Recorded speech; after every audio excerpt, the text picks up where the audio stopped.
Daughters of Africa explore the method of intergenerational healing through spirituality and love in various films, such as Pumzi and From a Whisper, directed and written by Winori Kahiu, to Zulu Love Letters, directed and written by Ramadan Suleiman.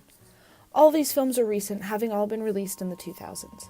Pumzi and From a Whisper were both written and directed by Kenyan director Winori Kahiu. However, both cover very different subjects. From a Whisper is about the aftermath of a bombing in Nairobi and its effect on the community, and Pumzi is a short film in a post-apocalyptic Earth set in the East African Maitu community. Pumzi is the film that brought Kahiu the most renown and is a prime example of Afrofuturism.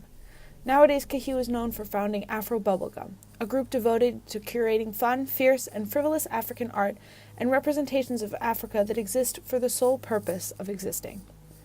Zulu Love Letters, on the other hand, is a South African film made 10 years post-apartheid that deals with the coming of age of the born-free generation and its implications. The mother figures in each film create a link between all three.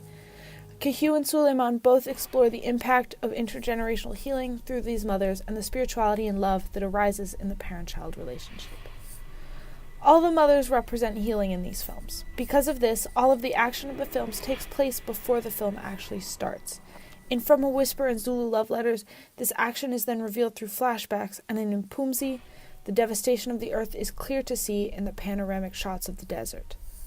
As a result of this, both Kahiu and Suleiman foreground healing over traumatic experiences and place Daughters of Africa as primary agents of this healing process. That allows these women to step into their mother roles in order to accomplish this healing. Yet each method expresses itself differently. Art becomes a link to a mother in From a Whisper.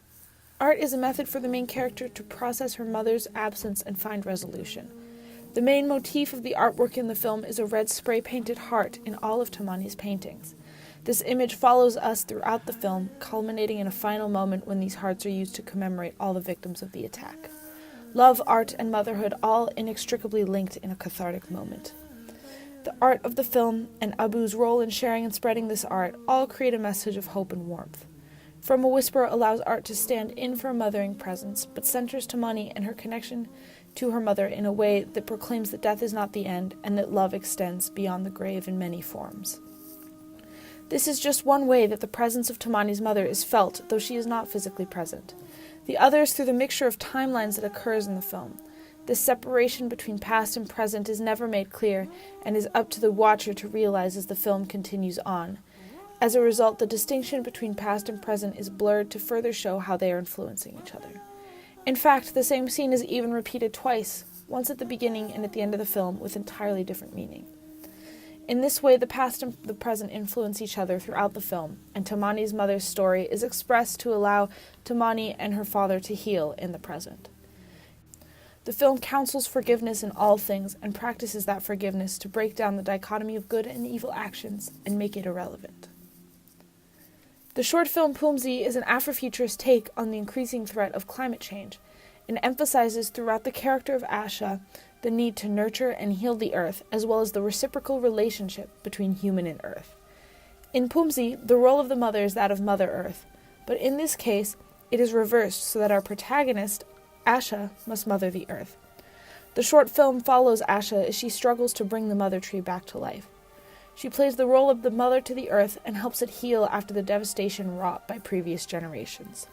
In the final shots of the film, Asha is shown to become the mother tree as she gives her life for the tree to grow.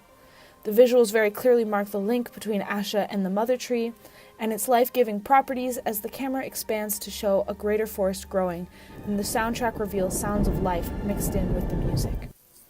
Again, this film centers around hope, but also around power. The power of Daughters of Africa to heal their land. Asha being the primary source of care for the earth is a call to action for Black women eco-activists like Professor Wangari Maathai to nurture and protect the environment that surrounds them. The central mother-child relationship in Zulu Love Letter is of course Dandeka and her daughter Manji. In this story, Manji belongs to the born-free generation, those who were born post-apartheid, while her mother was caught in the struggle to free South Africa. Manji's inability to understand her mother's struggle is translated literally in the film to her being deaf, and Dandeka's unwillingness to explain herself is paralleled by her unwillingness to learn sign language in order to communicate with her daughter. This dynamic encapsulates the generational gap that emerges with the birth of the born-free generation. Suleiman creates a story of finding common ground between these two characters to emphasize the connection between the two generations, despite their different experiences of South Africa. Communication in the film becoming an important theme that expresses itself in a form of artwork. The mother and daughter reconciliation occurs through this increasing communication over the course of the film, and a common method of communication found in the form of the Zulu love letter.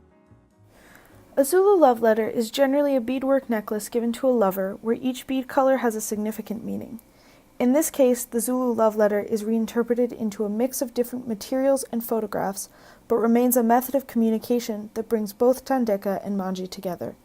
Centralizing on the love letter allows for South African heritage to become a point of similarity to bring mother and daughter together, and teaches the importance of shared culture and family ties to foster love. Zulu love letters, much like From a Whisper, shows the healing strength that comes from communication love between parent and child.